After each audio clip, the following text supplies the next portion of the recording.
Ma'am আরেকবার একটুখানি অক্ষরটা একটু বলুন। আচ্ছা, ক্লাসে আমাদের এক্সামে যে ফার্স্ট হয়েছে সে হচ্ছে পল্লবী, ভীষণ ভালো কাজ করেছে, ঠিক আছে।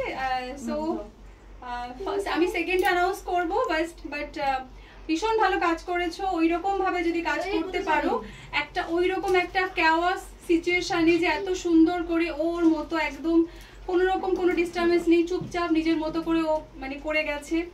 আর ওর মডেলটাও ছিল ভীষণ শান্তশিষ্ট, চুপচাপ ছিল, করতেও দিয়েছে ওকে।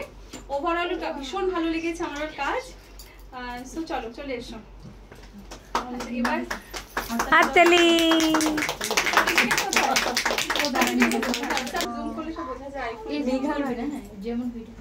আচ্ছা, ওখান থেকে আয় তো এটা নিয়ে।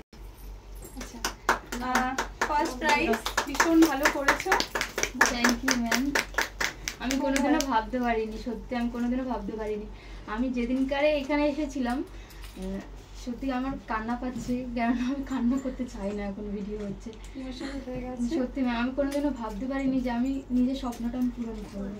আমি চেষ্টা করি যে আমি আমার পরিবারে আমি পাশে থাকবো, আর আমি কিছু বলতে পারছি না। থ্যাংক ইউ, ভীষণ ভীষণ ভালো করেছে। আমি যেটুখানি শিখেছি প্রথমে, আমি ফোন দেখে দেখে পুরোটাই শিখেছি, আর পুরোটা আমার ফ্যামিলি, আর পুরোটা বলবো আমার সব থেকে আমার মানে কাছের মানুষ আমার হাজবেন্ড, তাকে না বললেই নয়। সে যদি আমার সঙ্গে না থাকতো, সে যদি আমার পাশে না থাকতো, আমি কোনোদিন কিচ্ছু করতে পারতাম না। খুব ফ্যামিলি সাপোর্টটাও লাগে, দরকার পড়ে। আমার ফ্যামিলি যদি না সাপোর্ট করতো, আমার মা বাবা, আমার মানে শ্বশুর শাশুড়ি আমি বলবো না কোনোদিন, কি হয় বলো তো, মেয়েদের ক্ষেত্রে না সাপোর্ট না করতো কোনোদিন আমি এই জায়গাটা আসতে পারতাম। মেয়েদের ক্ষেত্রে কি হয় না, ভীষণ ইমোশনালি অ্যাটাচ থাকে হাজবেন্ডের সাথে, যদি ম্যারিড থাকে কেউ, তো সেক্ষেত্রে যদি মানে হাজবেন্ডের সাপোর্টটাও পেয়ে যায় না, এক্সট্রা একটা স্ট্রেংথ চলে আসে। না হলে তো সে তো একা তো লড়াই তাকে করতেই হবে, প্রত্যেককে করতে হয়, কিন্তু যদি হাজবেন্ডের নিজের কাছের মানুষ সব থেকে তার সাপোর্টটুকু পেয়ে যায়, বলছিল যে ফাইন্যান্সিয়ালি সাপোর্ট করতে হবে, মেন্টাল সাপোর্টটুকু যদি দেয়, তাহলে কিন্তু সবাই অনেক দূর যেতে পারে। ভীষণ ভালো করেছে। থ্যাংক ইউ ম্যাম, সবটাই হয়েছে সবটাই খুব ভালো লাগলো, খুব ভালো লাগছে। আমি অনেক তাড়াতাড়ি আসতাম, এসে ম্যামকে ফোন করতাম যে ম্যাম আমার কিন্তু 4জন 3জন চলে এসেছি, সবার প্রথমে এসে বসে থাকতাম।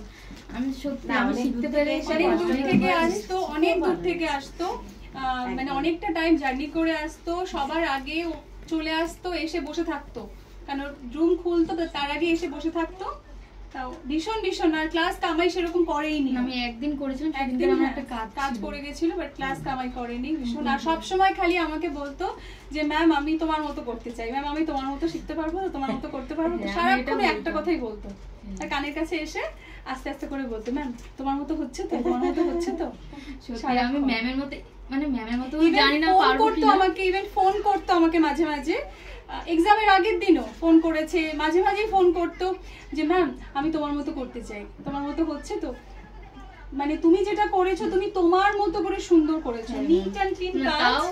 ম্যাম আপনার কাছে এসেছি আপনার কাজ দেখে, আপনার মতো একটু হলেও আপনার মতো একটু শিখতে পেরেছি। ভীষণ ভালো করেছো, ভীষণ ভালো, খুব ভালো হয়েছে, সবাই একটু ক্ল্যাপ করার জন্য। আমি অনেক খুশি, অনেক খুশি।